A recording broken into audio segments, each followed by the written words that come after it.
ನಮಸ್ಕಾರ ಸ್ನೇಹಿತರೆ, ನಮ್ಮ ಮೈಥಾಲಜಿ ಮೀಟ್ಸ್ ಮೀ ಚಾನೆಲ್ಗೆ ನಿಮ್ಮೆಲ್ಲರ ಹಾರ್ದಿಕ ಸ್ವಾಗತ. ನವರಾತ್ರಿ ಹಬ್ಬವು ಭಕ್ತಿ, ಶಕ್ತಿ ಮತ್ತು ಸಾಂಸ್ಕೃತಿಕ ಮಹತ್ವವನ್ನು ತೋರುತ್ತದೆ.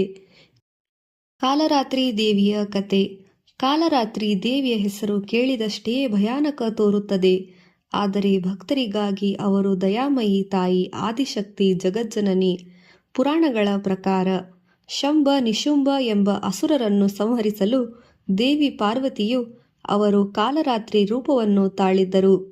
ಅವರ ದೇಹವು ಕಪ್ಪು ನಿಜಾಮು ಕಣ್ಗೆ ಕಾಣದೆ ಭಯಭೀತಗೊಳಿಸುವಂತೆ ಅವರ ರೂಪವಾಗಿತ್ತು.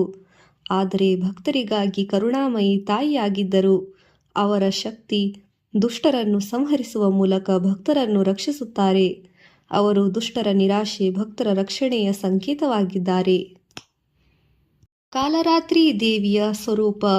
ಕಾಲರಾತ್ರಿ ದೇವಿಯ ಚಿತ್ರಣದಲ್ಲಿ ಅವರು ಕಪ್ಪು ಮೈಬಣ್ಣವನ್ನು ಹೊಂದಿದ್ದಾರೆ, 4 ಕೈಗಳನ್ನು ಹೊಂದಿದ್ದಾರೆ. ಒಂದು ಕೈಯಲ್ಲಿ ಖಡ್ಗ, ಮತ್ತೊಂದರಲ್ಲಿ ವಜ್ರ, 3ನೇ ಕೈಯಲ್ಲಿ ಅಭಯ ಮುದ್ರೆ, 4ನೆಯ ಕೈಯಲ್ಲಿ ವರಮುದ್ರೆಯನ್ನು ಹೊಂದಿದ್ದಾರೆ. ಕೇಶಗಳು ಕಿರುಕುಳಗೊಳ್ಳುವಂತೆ ಹರಿದಿವೆ. ಸಾಮಾನ್ಯವಾಗಿ ಕತ್ತೆಯ ಮೇಲೆ ಸವಾರಿ ಮಾಡುವಂತೆ ಚಿತ್ರಿಸಲ್ಪಟ್ಟಿದ್ದಾರೆ. ಇದು ದುಷ್ಟರ ನಾಶ ಮತ್ತು ಭಕ್ತರ ರಕ್ಷಣೆಯ ಸಂಕೇತಗಳು. ಕಾಲರಾತ್ರಿ ದೇವಿಯ ಆರಾಧನೆಯಿಂದ ಭಕ್ತರಿಗೆ ಭಯಹರಣ ಮತ್ತು ಧೈರ್ಯ ಸಿಗುತ್ತದೆ. ಭಯಹೀನ ಜೀವನವನ್ನು ಸಾಗಿಸಬಹುದಾಗಿದೆ. ಜೀವನದಲ್ಲಿ ಕಷ್ಟಗಳು, ಅಡೆತಡೆಗಳು ಮತ್ತು ಸಂಕಷ್ಟಗಳನ್ನು ದೂರವಾಗುತ್ತವೆ. ಆಧ್ಯಾತ್ಮಿಕ ಶಕ್ತಿ ಮತ್ತು ಪ್ರಗತಿಯು ಹೆಚ್ಚುತ್ತದೆ. ದೇವಿ ನಮಗೆ ತಿಳಿಸುತ್ತಾರೆ, ಭಯವನ್ನು ಎದುರಿಸಿದಾಗ ಮಾತ್ರ ನಿಜವಾದ ಶಕ್ತಿಯು ದೊರೆಯುತ್ತದೆ. ಇಂದಿನ ಬಣ್ಣ ಮತ್ತು ಸಾಂಸ್ಕೃತಿಕ ಮಹತ್ವ. ನವರಾತ್ರಿಯ 7ನೇ ದಿನ ಬಣ್ಣ ಕಿತ್ತಳೆ, ಆರೆಂಜ್. ಕಿತ್ತಳೆ ಬಣ್ಣ ಶಕ್ತಿ, ಉತ್ಸಾಹ, ತೇಜಸ್ಸು ಮತ್ತು ಧೈರ್ಯದ ಪ್ರತೀಕ. ಭಕ್ತರು ಈ ದಿನ ಕಿತ್ತಳೆ ಬಣ್ಣದ ವಸ್ತ್ರ ಧರಿಸಿ ದೇವಿಗೆ ಹೂವು, ನೈವೇದ್ಯಗಳನ್ನು ಅರ್ಪಿಸುತ್ತಾರೆ.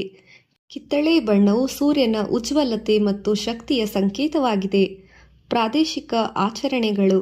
ಉತ್ತರ ಭಾರತದಲ್ಲಿ ಕಾಲರಾತ್ರಿ ದೇವಿಗೆ ವಿಶೇಷ ಪೂಜೆ, ಹವನ ಮತ್ತು ಜಪವನ್ನು ಮಾಡುತ್ತಾರೆ. ದಕ್ಷಿಣ ಭಾರತದಲ್ಲಿ ದೇವಿಯನ್ನು ಕಿತ್ತಳೆ ಬಣ್ಣದ ಹೂವಿನಿಂದ ಅಲಂಕರಿಸಿ ಶಕ್ತಿಯನ್ನು ಅರ್ಪಿಸುತ್ತಾರೆ. ಕುಟುಂಬದಲ್ಲಿ ಧೈರ್ಯ ಮತ್ತು ಶಕ್ತಿ ಹೆಚ್ಚಿಸಲು ಈ ದಿನ ವಿಶೇಷವಾಗಿ ಉಪವಾಸ, ಪೂಜೆಯು ನಡೆಯುತ್ತದೆ. ಇಂದಿನ ಶ್ಲೋಕ ಮಂತ್ರ. ಕಾಲರಾತ್ರಿ ದೇವಿಗೆ ಪ್ರಸಿದ್ಧವಾದ ಮಂತ್ರ ಓಂ ದೇವಿ ಕಾಲರಾತ್ರ್ಯೈ ನಮಃ. ಓಂ ದೇವಿ ಕಾಲರಾತ್ರ್ಯೈ ನಮಃ. ಇದರ ಅರ್ಥ, ಭಯವನ್ನು ಹೋಗಲಾಡಿಸುವ ಕಾಲರಾತ್ರಿ ದೇವಿಗೆ ನನ್ನ ನಮಸ್ಕಾರಗಳು. ಈ ಮಂತ್ರವನ್ನು ಭಕ್ತಿಯಿಂದ ಜಪಿಸಿದರೆ ಜೀವನದಲ್ಲಿ ಸಂಕಷ್ಟಗಳು ದೂರವಾಗಿ ಧೈರ್ಯ ಮತ್ತು ಶಕ್ತಿಯು ದೊರೆಯುತ್ತದೆ. ಇಂದಿನ ಪೂಜೆಯ ವಿಧಾನ. ಕಾಲರಾತ್ರಿ ದೇವಿಯ ಪೂಜೆಯ ಮಹತ್ವ. ಬೆಳಿಗ್ಗೆ ಶುದ್ಧ ಸ್ನಾನ ಮಾಡಿ ಕಿತ್ತಳೆ ಬಣ್ಣದ ವಸ್ತ್ರ ಧರಿಸಿ ದೇವಿಗೆ ಹೂವುಗಳು, ಕಿತ್ತಳೆ ಅಥವಾ ಕೆಂಪು ಮತ್ತು ಹಣ್ಣುಗಳನ್ನು ಸಮರ್ಪಿಸಿರಿ. ಧೂಪ ದೀಪ ಬೆಳಗಿಸಿ ಮಂತ್ರ ಪಠಣ ಮಾಡಿ. ನೈವೇದ್ಯವಾಗಿ ಗೂಡಿನ ತಿನಿಸುಗಳು, ಬೆಲ್ಲ, ಹಾಲು ಅರ್ಪಿಸಿ. ಆರತಿ ಮಾಡಿ ಧೈರ್ಯ, ಶಕ್ತಿ ಮತ್ತು ರಕ್ಷಣೆಯ ಆಶೀರ್ವಾದವನ್ನು ಬೇಡಿರಿ. ಸಾಂಸ್ಕೃತಿಕವಾಗಿ ಕಾಲರಾತ್ರಿ ದೇವಿಯ ಆರಾಧನೆಯ ಮಹತ್ವ. ಭಯವನ್ನು ಎದುರಿಸುವ ಧೈರ್ಯ. ಜೀವನದಲ್ಲಿ ಕತ್ತಲೆಗಳನ್ನೆಯೂ ಧೈರ್ಯದಿಂದ ನಡೆಸಿಕೊಳ್ಳುತ್ತೇವೆ.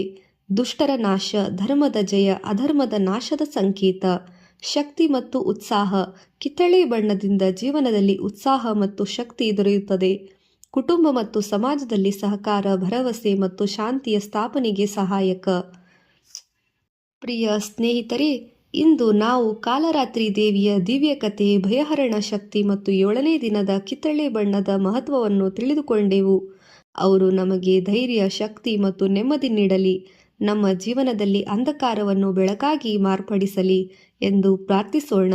ಈ ವಿಡಿಯೋ ನಿಮಗೆ ಇಷ್ಟವಾದರೆ ಮೈಥಾಲಜಿ ಮೀಟ್ಸ್ ಮೀ ಚಾನೆಲ್ಗೆ ಲೈಕ್ ಮಾಡಿ, ಶೇರ್ ಮಾಡಿ, ಸಬ್ಸ್ಕ್ರೈಬ್ ಮಾಡಿ. ಮುಂದಿನ ದಿವಸಗಳ ದೈವಿಕ ಕಥೆಗಾಗಿ ನಮ್ಮೊಂದಿಗೆ ಇರಲು ಮರೆಯಬೇಡಿ. ಜೈ ಮಾ ಕಾಲರಾತ್ರಿ. ಜೈ ಮಾತಾ ದಿ.